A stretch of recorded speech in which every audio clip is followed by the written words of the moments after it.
नमस्कार, मैं हूं आपके साथ हेमंत कुमार। तमिलनाडु के नमक्कल इलाके में एक्टर विजय की एक रैली में ज्यादा भीड़ आने की वजह से भगदड़ मची है और जो जानकारी आ रही है बहुत ही दुखद हादसा यहां पर हुआ है और इसमें कम से कम 10 लोगों की मौत हो गई है। ये आंकड़ा लगातार बढ़ता हुआ नजर आ रहा है। कई बच्चे भी इसमें शामिल बताए जा रहे हैं और ये बताया जा रहा है कि इस हादसे में 30 से ज्यादा लोग घायल हैं। वहीं इस भगदड़ में 9 साल का एक बच्चा भी गायब हुआ है। और आपको बता दें कि टीवीके यानी कि तमिलगा वेट्री कज़गम प्रमुख और एक्टर विजय की इस रैली में बड़ी संख्या में लोग पहुंचे थे। भीड़ इतनी ज़्यादा हो गई थी कि किसी ने सोचा भी नहीं था और इसकी वजह से ये बड़ा हादसा यहां पर हुआ है। भीड़ बढ़ने की वजह से दरअसल ये हादसा हुआ और यहां पर हालात बिगड़ने लगे। इससे अभिनेता से नेता बने विजय लोगों को संबोधित कर रहे थे और इस दौरान कुछ लोगों के बेहोश हो जाने से उन्हें अपना भाषण बीच में रोकना पड़ा। और विजय हालांकि इसी दौरान जब उन्होंने देखा कि भीड़ बहुत ज़्यादा हो गई है और यहाँ पर भगदड़ सी एक मच गई है और इसके बाद लोगों को जब परेशानी होने लगी उन्होंने अपना भाषण रोका। जैसे ही ये बवाल उन्होंने देखा और उन्होंने अपना भाषण बीच में रोक करके विजय उस वक्त रैली से निकल गए। बताया जा रहा है कि भीड़ इतनी ज़्यादा हो गई थी कि लोगों के लिए सांस लेना यहाँ पर मुश्किल हो गया था। जो इलाका था पूरा का पूरा, आप जो तस्वीरें आ रही है वो देखेंगे कि कैसे पूरा का पूरा इलाका भर गया था, या यूं कहें कि इतने ज़्यादा लोग आ गए थे कि तिल रखने की जगह नहीं, बैठना तो बहुत दूर की बात है। और लोग इतनी मुश्किल से वहां पर खड़े हुए थे कि सांस लेना मुश्किल हो गया। अचानक वहां पर मौजूद जो कार्यकर्ता है और जो लोग हैं वो इसकी वजह से बेहोश होने लगे और इसके बाद अभिनेता विजय ने अपना भाषण बीच में रोका, लोगों से शांति बनाए रखने की अपील करने लगे। उन्होंने पार्टी कार्यकर्ताओं से यह अनुरोध किया कि वे जरूरतमंदों की मदद करें, उन्हें एम्बुलेंस तक पहुंचाएं। आपको ध्यान होगा कि 2 फरवरी को विजय की तरफ से पार्टी को लॉन्च किया गया था। एक्टर विजय ने 2 फरवरी को अपनी पार्टी को लॉन्च किया था और इसके बाद 22 अगस्त को उन्होंने पार्टी का फ्लैग और सिंबल लॉन्च किया था।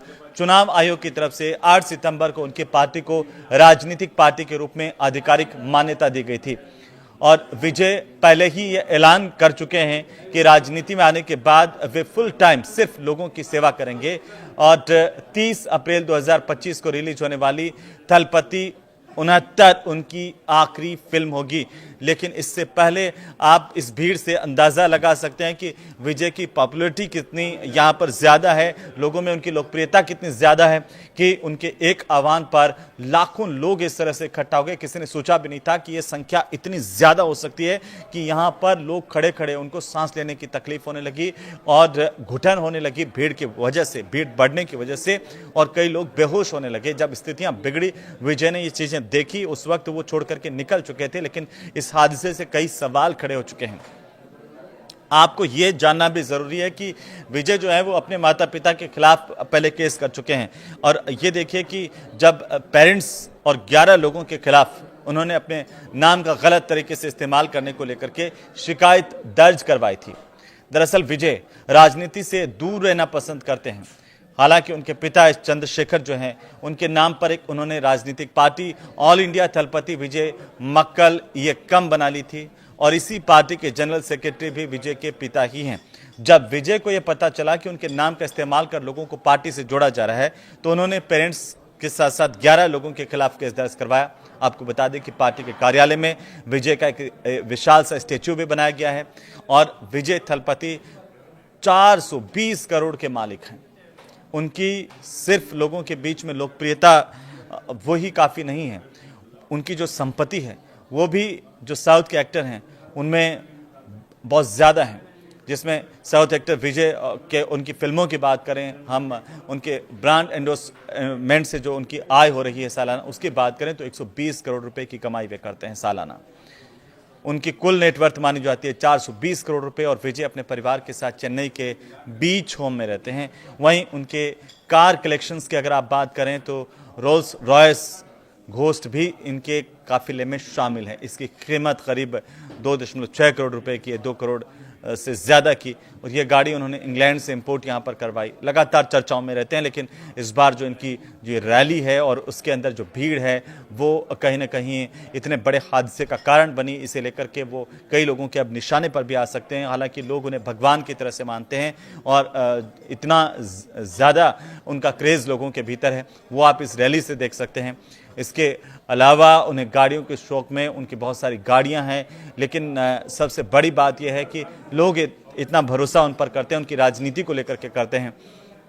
और ये जैसे ही घटना घटी है आपको बता दें कि मुख्यमंत्री स्टालिन जो है उन्होंने इस घटना पर अफसोस जाहिर किया है। उन्होंने कहा कि मंत्री अंबिल महेश को उन्होंने मौके पर भेजा है। पुलिस और प्रशासन के अधिकारियों को भी तुरंत सामान्य स्थिति को बहाल करने का आदेश दिया गया है। लेकिन ये बड़ा हादसा है, इसमें संख्या और ज़्यादा बढ़ सकती है और जिस तरह से ये एक्टर विजय की रैली में भगदड़ मची है उसके बाद अभी पूरी तरह से ये साफ नहीं हो पाया कि ये मौत का आंकड़ा 20 या इससे ज़्यादा तक भी पहुँच सकता है। जैसे जैसे जानकारी आ रही है, कहा जा रहा है कि 29 लोगों की जान गई है। यह आंकड़ा कम ज्यादा हो सकता है, लेकिन यह बहुत ही दुर्भाग्यपूर्ण है। सवाल प्रशासन पर भी कि आखिर क्या माकूल इंतजाम नहीं किए गए थे, क्या पहले से इस बात का अंदेशा नहीं था कि इतनी ज्यादा भीड़ हो सकती है। बहरहाल अभी जांच का विषय है, जांच के बाद ही साफ हो पाएगा कि आखिर एक्टर विजय की रैली में क्यों इतनी ज्यादा भीड़ उमड़ गई थी, क्यों प्रशासन इसका अंदाजा नहीं लगा पाया था, या फिर ये इस तरह के जो बड़े हादसे हैं वो आपने देखा होगा कि बाकी कई एक्टर ऐसे हैं उनकी रैलियों को लेकर के और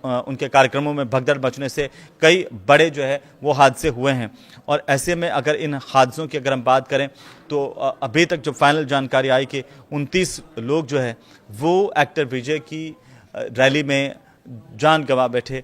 टीवी के जो इनकी पार्टी है उसका घोषणा पत्र है और उस घोषणा पत्र में कई दिलचस्प मांगे हैं और हो सकता है कि उनके एक अभिनेता के तौर पर तो लोगों के बीच में पकड़ है ही है, साथ ही उनकी जो मांगे हैं वो भी लोगों को कनेक्ट कर रही है, जिसमें राज्यपाल पद को हटाना उनकी मांग रही है, भ्रष्टाचार मुक्त प्रशासन देना उनकी मांग रही है, महिलाओं के लिए समान अवसर पैदा करना, समान अवसर मुहैया करवाना, जाति आधारित जनगणना उनकी मांग रही है, विधायकों के लिए एक आचार संहिता कोड ऑफ कंडक्ट बनाना, उसे लागू करना लोगों के बीच में, और जाति धर्म और रंग के आधार पर किसी के साथ असमानता नहीं हो, इसके खिलाफ वे आवाज़ उठा रहे हैं, उनकी पार्टी आवाज़ उठा रही है। अदालत में प्रशासनिक सेवा के रूप में तमिल को शामिल करना, प्रशासनिक सेवा के तौर पर एक भाषा के प्रशासनिक भाषा के तौर पर तमिल को शामिल करना ताकि तमिल को बढ़ावा मिले, अदालतों का कामकाज तमिल में हो सके, इसकी भी मांग कर रहे हैं। केंद्र सरकार की जन विरोधी नीतियां उनको लेकर के विरोध करें, तमिलनाडु के लिए 2 भाषा की नीति की मांग कर रहे हैं और तमिलनाडु को पूरी तरह से नशा मुक्त कैसे बनाया जाए इसको लेकर के भी वे लगातार मांग करते रहे। राज्य सूची के तहत शिक्षा को कैसे बहाल करें इसकी मांग भी वे करते रहे। लेकिन इस रैली के बाद जो भगदड़ मची, जो हादसा हुआ, उसके बाद कई सवाल खड़े हो रहे हैं। आपको क्या लगता है इसे लेकर के? आप हमें कमेंट में अपनी राय दे सकते हैं और ये वीडियो अच्छा लगा हो तो इसे शेयर कर सकते हैं। नमस्कार।